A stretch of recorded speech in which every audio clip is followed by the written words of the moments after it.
haven't heard the paper yet.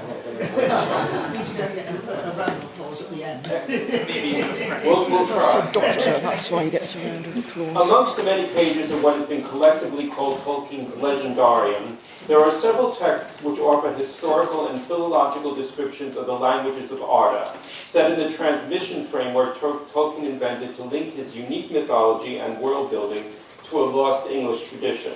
Some of these works, like the Lamas, the etymologies, Quendi, and Eldar, are fairly descriptive texts about the languages. If we expand this to the vast philological treasure trove of Tolkien's papers on languages, we also find descriptive name lists, grammars, and phonologies that are also set in Tolkien's transmission framework.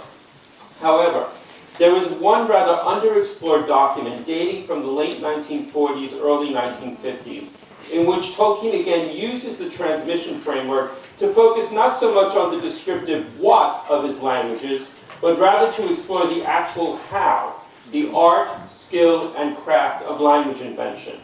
As this paper explores, in composing this text, Tolkien seems to be mythically reflecting some of the key ideas and thoughts that he first explored in his 29th November 1931 talk to the Samuel Johnson Society of Pembroke College, Oxford, called A Secret Vice. Not surprisingly, in his mythic reflection of the craft and skill of language invention, Tolkien casts his first, and as Dr. Dimitra Feeney explored, idealized race of the elves in the role of the true and good language inventors. Indeed, the elves are Tolkien's ideal practitioners of, as we shall see, a not-so-secret vice. The text is called Dangweth Pengalod, which is Sindarin for the answer of Pengalod, with the full title of the text being Dangweth Pengalod, the answer of Pengalod to Elfwine, who asked, how came it that the tongues of the elves changed and were sundered? Tolkien composed this text, as I said, somewhere in the late 1940s, early 1950s, and Christopher published it with notes in the last volume of the History of Middle-earth called The Peoples of Middle-earth. In his introduction, Christopher gives the editorial history of this text, indicating that his father wrote two versions of this work. The first of these he describes as, quote, a good, clear text, while the second version he describes as, quote, a superb illustrated manuscript. Indeed, Christopher suggests that the importance of this work to his father is signified by the fact that he rewrote it in an illuminated manuscript. On a cardboard folder that contained this manuscript, Tolkien wrote Pengaloth items, Manan Lambe Quendian Eane, which is Quenya for How Did the Language of the Elves Change? As this title indicates, this text is a report of an answer to a question by Elfwine, Tolkien's Anglo-Saxon mariner, who formed part of Tolkien's enduring transmission framework. The Sindarin word Dangweth literally means back report. Dan meaning back, and Gweth meaning report. The responder to this question is the Elvish lore master, or Lambin Golmor, Pengalod, or Pengaloth. Tolkien alternated his name several times in different versions of text. With Pengalod, Tolkien invented a character who has a tradition and pedigree that gives him the authority to answer Elfwine's question.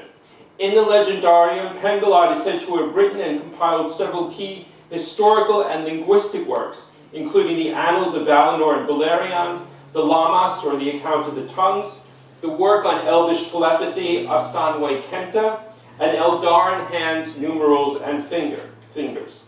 In the Anglo-Saxon version of the Annals, which Elfwine is said to have translated from the Elvish, Pengalod is known as Uthwita, which according to Boswell and Toller means, quote, a person distinguished for wisdom of learning in general, or a special branch, a philosopher or scribe. In a late note, Pengalod, or maybe we should call him now Pengalod 2.0, is called, quote, the greatest of the Labin Golmor before the end of the elder days, both by talent and opportunity, since he himself had known Quenya and Telerian, and preserved in memory remarkable even among the Eldar, the works especially on etymology of the early lore masters, including Fëanor. But he also had, as an exile, been able to learn Sindarin in its varieties, Nandoran, and had some experience with an early form of Khazd-dûl when he was working with the dwarves in Erin Linden. So clearly, Pengelod is a good alias of many for Tolkien in his constructed world. He was very qualified to answer the question that the mortal Elfwine put to him. And indeed, the first line of the response Pengelod gives to Elfwine is very much in the mode of how a learned lore master or professor like Tolkien would respond to such a question. Quote, "Now you question me, Elfwine, concerning the tongues of the elves, that you wonder much to discover that they are many, akin indeed, and yet unlike. For seeing that they die not, and their memories reach back into ages long past, you understand not why all the race of the Quendi have not maintained the language that they had of old in common, still one and the same in all their kindreds." Like a good professor, Pengelod sets up the argument for restating Elfwine's question, which has within it a key problem, or crux, that Tolkien seems to be exploring through this text. The fate of the elves in Ardor was deemed that they were to live for a vast span of time, only to either fade or go into the west and be killed in battle and return to the halls of Mandos, and depending on which version of the mythology we are applying, be reborn. Given the elves' span of time in the world, would it be reasonable to expect that the Elvish language that, say, Elrond spoke at the end of the first stage, at the havens of Sirion, to be the exact same Elvish language he would have spoken at Rivendell at the Council of Elrond? Could a language sustain such a long period of time and remain the same in morphology, phonology, and grammar? Of course, Elfwine is asking this question from his mortal perspective. Given the short time men spend in Arda, before going beyond the circles of the world, men clearly perceive the elves as living for a very long time. But Pengelod quickly corrects Elfwine by stating that all things in Ea, the world that is, change, for they are subject to time. Even the Valar, those Ainur who chose to go into Ea, are subject to times, since they entered into Ea of their own free will. So clearly language, like everything else, changes and is bound to time and Arda. In the next part of the response, Tolkien through Pengelod explores how the Elvish languages actually do change. And here he starts to build his association with the elves as the true, indeed idealized practitioners of the art and skill of language invention, which he had characterized in his 1931 talk, A Secret Life. In Pengelod's response, he does this by differentiating the process of language change among men and elves. For men, it is said, quote, "Their elders teach their children their speech, and being mortal they soon depart. This results in children only having cloudy memories of past languages, and results in language change among men being swift and unrestrained. This concept can be seen in embryo going all the way back to the Book of Lost Tales, when that other elf lore master, Rumiel, describes the tongues of men as, quote, "I have worried it whiles ever over the tongues of men, but Melkor take them. They shift and change and shift." Melkor, not Melkor. Men's language change is part of the changefulness of Ea. It is the nature of their speech. But according to Pengelod, the elves take a much more active part than men in shaping the changes of their languages. Indeed, it is the elves' treatment of language as an artifice or craft that encourages them by will and design to change the languages themselves and not wait to be the subject of changefulness, to be the subject of the changefulness of time. Pengelod states that the elves are more aware than men of language itself. This perception is compared to a silversmith who is more aware of the tools and vessels he uses daily, or is a weaver regarding the texture of his garments. This awareness motivates a focus on language and change among the elves, for they are skilled and eager in art and ready to make things new, both for delight to look on, or to hear, or to feel, for daily use, be it in vessels, or raiment, or speech. In the note to the Shibboleth of Feanor, Tolkien characterized the Elvish languages as, quote, "In a sense, all Eldarin languages were invented languages, art forms, not only inherited, but also materially engaging the active interests of the users, and challenging awarely their own taste and inventiveness." At the start of this Secret Vice, Tolkien states that he might have called this paper a plea for a new art, and later characterizes language invention as a higher art. This awareness leading to change can be seen in the Lamas, where the elves are said to have learnt the speech of the Valar and immediately set about changing it. Quote, They softened the sounds and added many words to it to their own liking and devices from the beginning. For the elves loved the making of words, and this has ever been the chief causes of the changes and varieties of their tongues. And the elves are not only language inventors, they're idealized language inventors, possessing a vast and impressive knowledge of their language. Pengelard states that the Eldar know their tongue not word by word only, but as a whole. They know even as they speak not only of what sounds is that woven which they are uttering, but at what sound and sound patterns is their whole speech at one time composed. The elves also follow a process of word invention that is clearly in line with Tolkien's thoughts on creating a language, reflecting his thoughts on phonoaesthetics, structure, and the coherence and consistency of invented word forms. The elves are literally, and not surprisingly, true philologists, lovers of language. Moreover, the changes the elves make are not at haphazard, a term, as we heard, Tolkien uses to describe change of language among men. But as Pengelard relates, part of a philological process that involves not changing the sound of one word alone, but rather changing the entire structure of the changes of speech to replace some former sound by the new sound in all words that contained it. Here Pengelard reflects Tolkien's own thoughts on sound symbolism and the importance of invented languages having sound laws that create a logical and aesthetic sound system.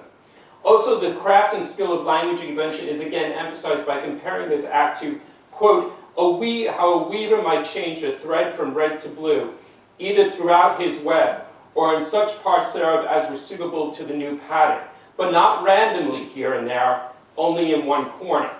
Tolkien here is emphasizing the importance of coherence and consistency in language invention. This was a point he made to that comment that his Silmarillion materials contained, quote, eye-splitting Celtic names, to which Tolkien replied that his nomenclature, quote, was coherent and consistent and made upon two related linguistic formulae, so that they achieve a reality not achieved to my feeling by any other language inventors, Swift and Dunsany. But perhaps most interesting is Pengelard's comments on how the elves developed their language as part of a communal activity. Quote, among the Eldar there are many quick ears and subtle minds to hear and appraise such inventions. Such inventions, he states, may prove only pleasing to a few, or possibly one alone. But many others are welcome and pass swiftly from mouth to mouth, with laughter or delight, or with solemn thought. Pengelard here is indicating that the elves engage in a social form of language invention, as a community, and not as a private or secret practice. There are several places in The Secret Vice where Tolkien laments the fact that there is not a more open or communal aspect to language invention. In one place, he states that language inventors are, quote, all so shy and ashamed, and he crossed out ashamed and he wrote bashful, that they hardly ever know their own works. They never show their works to one another. So none of them know who are the geniuses and who are the primitives.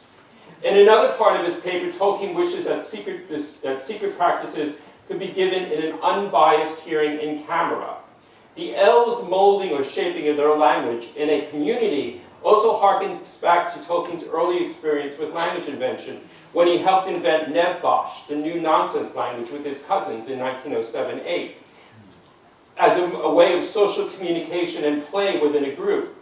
On the legacy of Nevbosh, Tolkien stated in The Secret Vice, quote, only the handling on to a wider group, going on during a longer time, could have produced in it some of these effects of partially achieved and overlaid symmetries which mark all the traditional human languages.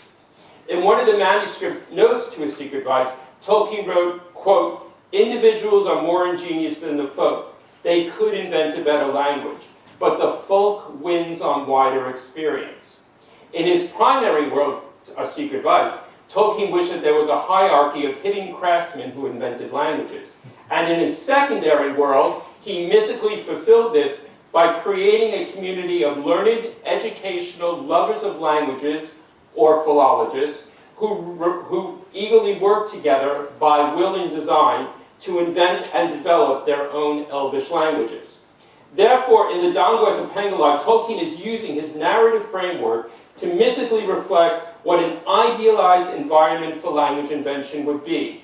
Given the fate of the world, language must change and be sundered, and indeed, Both these elements of language were of great importance and interest to Tolkien.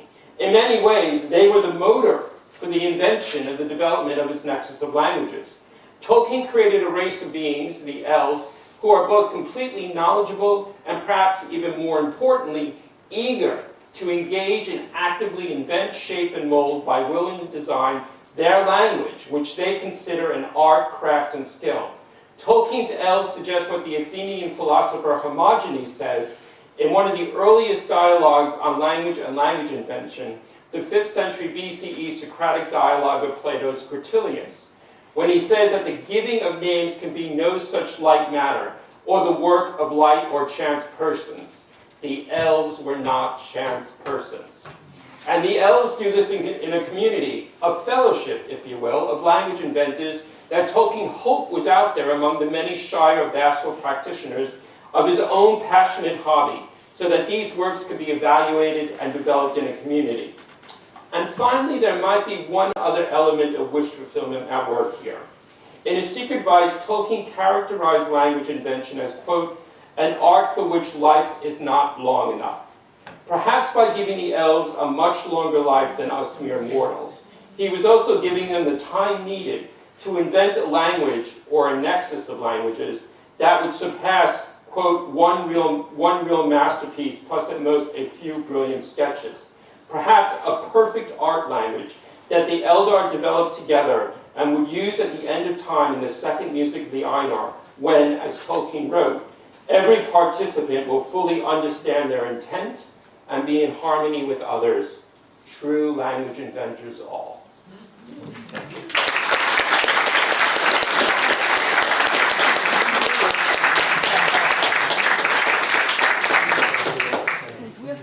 Any questions? Quite some time for questions. So did Tolkien then regard his elves as this some sort of framework for developing his own languages? Well, certainly, I mean, he focused a lot on the Elvish languages, and what we have in terms of Tolkien's work on Elvish was this constant working on developing new versions of it and things like that. So I think, yes, I think he saw the elves as the ones, because of that whole by will and design. Every time you read about the Elvish languages, it's the elves working on their own language to develop it, basically. And we have some wonderful essays like the Shibboleth of Feanor and of Dwarves and Men, where he really goes into that and shows the elves treating language as craftsmen's skill, and for them, language was art. You know, it was an artifice, basically, that they were creating. So yeah, I think he saw the elves, and that's why I think we have so much more of the Elvish languages. Well, at least that's been published. Lord knows what's out there that hasn't been published. Than the other languages. And I think a good opposite to that, of course, is looking at what, you know, Sauron did with the black language, which was a mockery of the Elvish languages in a way. Yes? I just thought that Shibboleth, as you mentioned, that also shows that this language invention as a social enterprise it's also problematic. So even though the elves are idealized, they're not that idealized. They come into conflict. Yes, and actually an interesting point, which I didn't put in the paper, but I'm working on right now, is I think where the Noldor get in trouble with the whole STH thing in the Shibboleth of Feanor is when they stop going away from a social community and they start developing a language on their own, basically. That's just an idea I'm working on for a paper. I'm going to give it about a year. But there's something there that the Noldor become exiled and they go away from the other elves and they start developing different versions of their language and stuff. Well, it started before the exile, didn't it? Mm-hmm. The whole STH.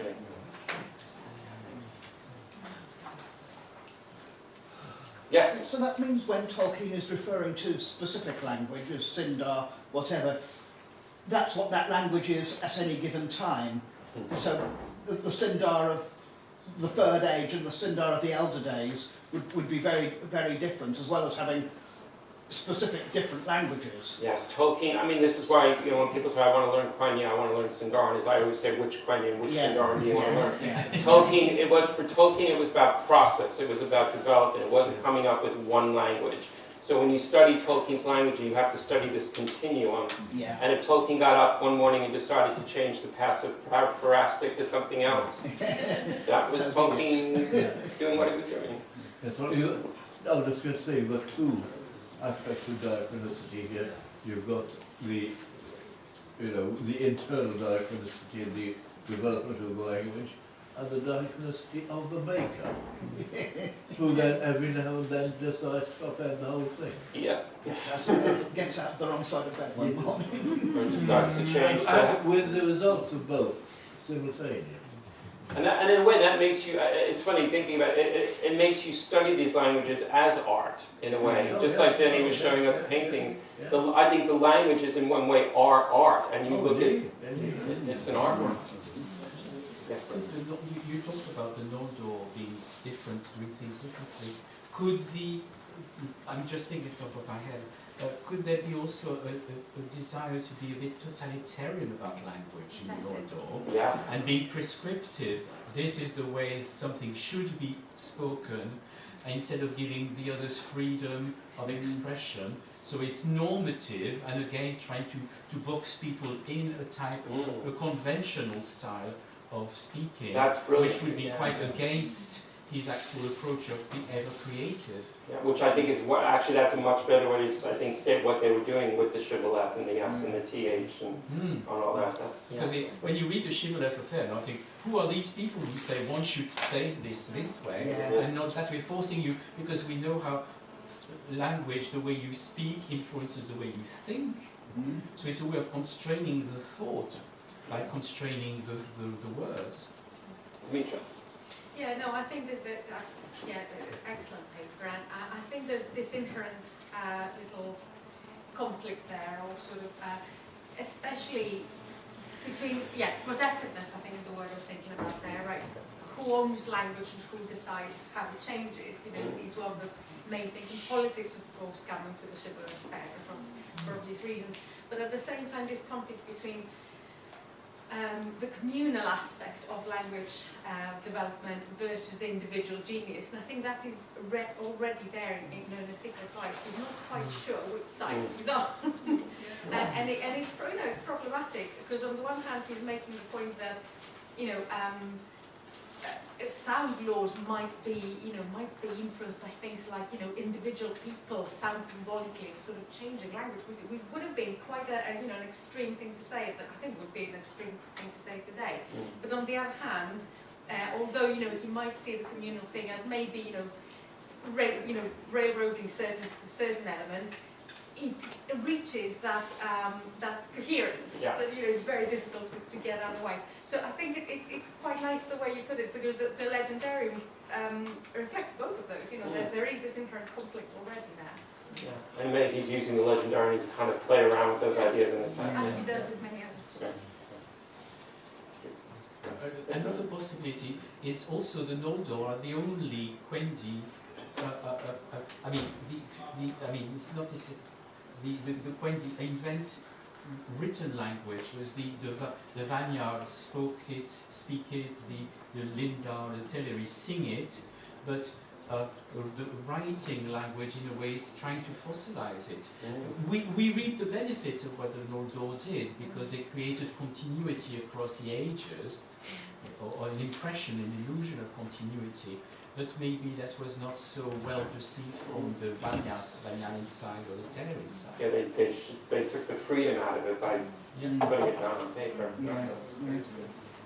So that means that when Noldor became like an Elf Latin, did it become fossilized then, or was it? Well, it was Quenya became the Elf Latin. Yes. Quenya became known as the Elf Elf Latin Latin. because it was used a lot in books and ritual. And there was Parmalambe, which was kind of like book Quenya. And But there was the whole thing about Fingal refusing to have Quenya spoken in his. Yeah. He saw the danger. And but of course that means that when the Noldor returned to Valinor, the sundered branches of the Noldor, let alone the other elves, wouldn't understand it. Probably wouldn't understand each other at all. That would be delight in not understanding and seeking to achieve understanding, and something greater would emerge. yes, exactly. You mean like the United Nations? all this is very well and very satisfying for these artists, these artifices, but for people like myself who just want a nice Quenya phrase. With yes, it's very Norse where is waltz, the job? Those things work. I know you look at things like Dothraki, you know, what David Peterson did with Dothraki. You have a full grammar, you have a vocabulary, even Klingon. I was just going to say Klingon. But with yes. Tolkien, you don't get that because you know, I mean, Yeah. Jim Allen's book is still, I think, the closest we're going to come to that. Well, who knows? Well, yeah, exactly. Quenya in one age of Living language Quenya, yeah. Sindar, the comparison of Sindarin and Telerin. Yeah, well, that, yeah. Oh, well, There's a lot of that out there. Yeah. the relationship between Quenya at any stage, Sindarin and Telerin is fascinating. Yeah, how do you get a halfway stage between Welsh and Finnish? Exactly, yeah. Not to mention And the fun thing to do is go through like the Book of Lost Tales and see the way Tolkien changes names too, and you can see how he's playing around with those different dialects. Well, at least he got rid of Tin Fang Warble, or Tin Fang Warble. And at least he no longer referred to the Noldor as gnomes. Tin Fang Warble. There was a question over here. Last thought, very last one. Last I think we question. should. And this is maybe just a general kind of thought experiment. Tolkien actually liked if there was a group, or maybe a wider group of like practitioners of language invention, and they would all work on perhaps some language that he invented.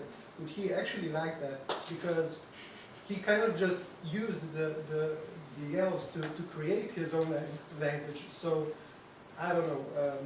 Maybe if somebody helped him, do you know maybe that if somebody helped him invent these? Or Under his. Well, when Dimitri and I were doing the Secret Advice book, there's a wonderful little note we found, which we included, where he said, I'm not going to put. I've done very little research, but I've known of two people who have invented language. One's living and one's dead. And we racked our brains about who it might be. But of course, there's a whole legacy of language invention going all the way back to Hildegard von Bingen and Thomas More and Jonathan Swift and Brillia and. I always wondered what Tolkien thought of Esperanto. Well, Oh, well. well, That's no, another thing. That's a pick. That's another thing. Thank you very much.